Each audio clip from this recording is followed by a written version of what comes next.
evening and welcome to News Channel 8. I'm Jerome Aegean, and here's what's happening in our territory. A 71-year-old taxi driver fought back and thwarted a robbery recently in the Estate Pleasant area of St. Croix. News Channel 8's Wes Small has the story. Well, here we are in Grove, actually Estate Pleasant area at Consumer Gas Station, where on Monday at around 5:30 in the afternoon, a 71-year-old taxi driver pulled into here to fill his cab up. As he got back in his vehicle after he paid for his gas, he was accosted by a Hispanic male, 5'11", with a flat type handgun. Then the 71-year-old taxi driver fought back and he struggled, and they knocked the gun to the ground. And actually, the suspect was seen leaving this area adjacent to the gas station, and he got into a dark-colored SUV. As he got into there, he was screaming, "Murder! Murder!" That's right. That's what the suspect was saying. Murder! Murder! Meanwhile, we are looking for a dark-colored pants and shirt wearing 5'11" Hispanic male in the vicinity of this area Monday evening. As he did this, he tried to rob a 71-year-old taxi driver. Now, the VIPD is warning you that you really shouldn't fight back against suspects. Let's go to Melody Rames, VIPD spokesperson.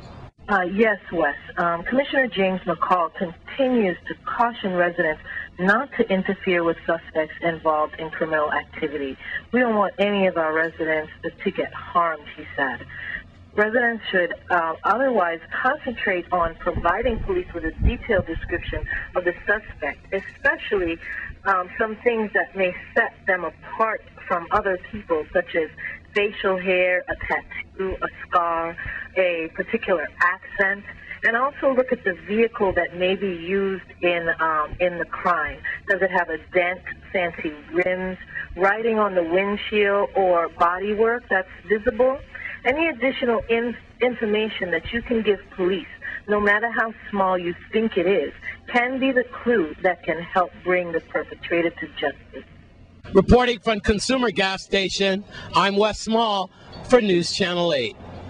And in other news, recently the Virgin Islands Governor John DeYoung spoke to members of Rotary in St. Thomas, and News Channel 8's Lee Carl caught up with his honor. Let's take a look.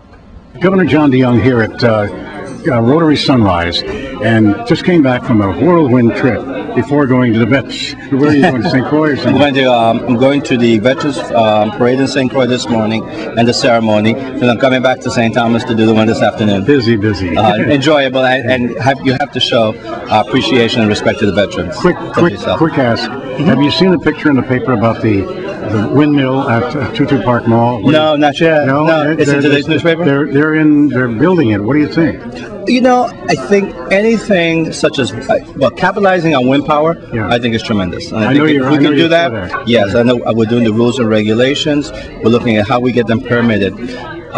If this is the one where Tutu Park Mall is looking at going to wind power as one of its primary or secondary source to reduce its costs, I'm all for that. Right. I'm supportive. It's a sort of win-win situation. Exactly, I think so. And it's using our natural resource. The governor's conference, did it come up about the presidential vote for the Virgin Islands? In private conversation. I brought it up in discussions with them in terms of, one of the reasons I wanted to host the Democratic governors, I wanted them to see the Virgin Islands, particularly with a Democratic president. Having Democratic governors talk about the Virgin Islands helps us because it gives additional voices to push our cause. So in our discussions, I brought up the fact that that's an area that we're going to be looking for as part of a whole package of things that are important for the Virgin Islands as a territory. Remember the old tinkers to Evers to Chance? We got Obama, Rangel, and who was the other senator? And Jay Rockefeller. Jay Rockefeller. That's right. That's tinkers to That's right. And on top of that, we've got others like Orrin Hatch, for example, has been very supportive of the Virgin Islands. Michael Crapo. Right. So we've been able the years to have a good relationship with both the Democrats and the Republicans to further our agenda and our causes. It helps. I think maybe we can break the back of a Southern senator who said, well, I don't know, those folks down there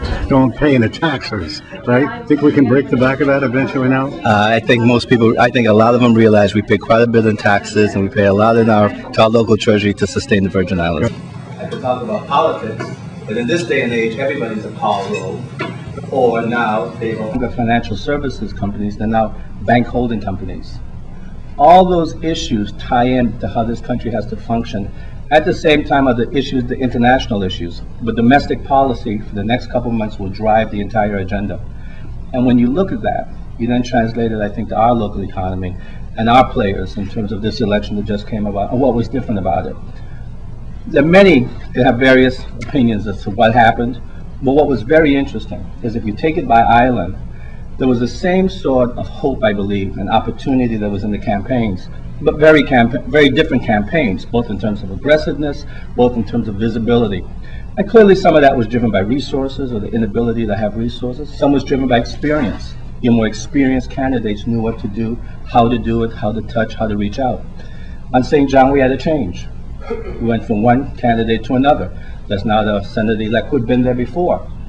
But even though all the polling data is not out, you'll see that that candidate's success was probably driven more by St. Croix than driven by the district of St. Thomas and St. John, which indicates to you St. Croix is looking for something different.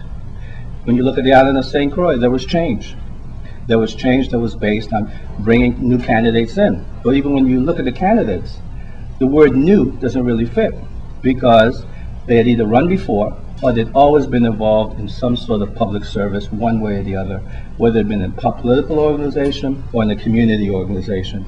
And then in St. Thomas, other than the fact that one of our senators resigned to accept another job, we had a change of two.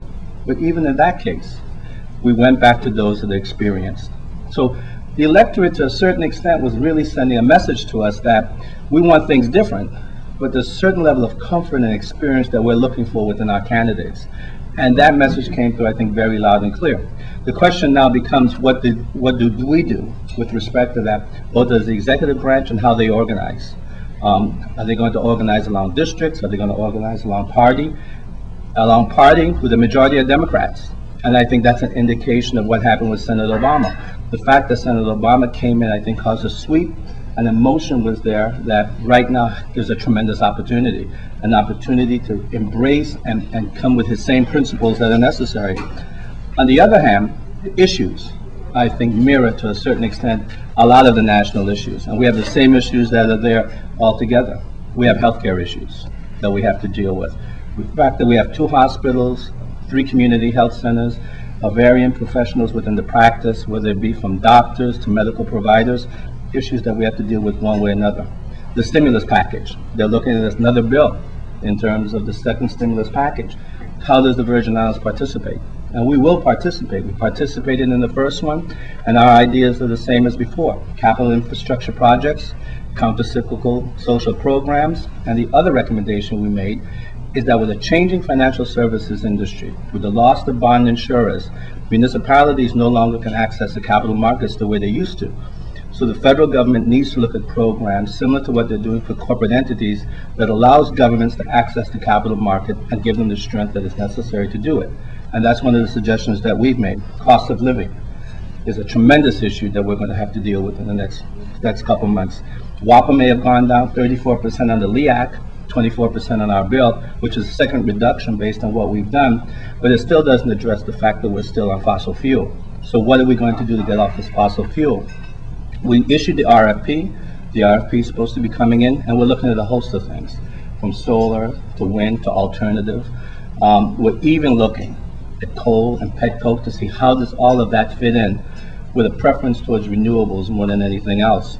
In St. Thomas with Governor John DeYoung, Lee Carl for News Channel 8. We'll be right back after these messages.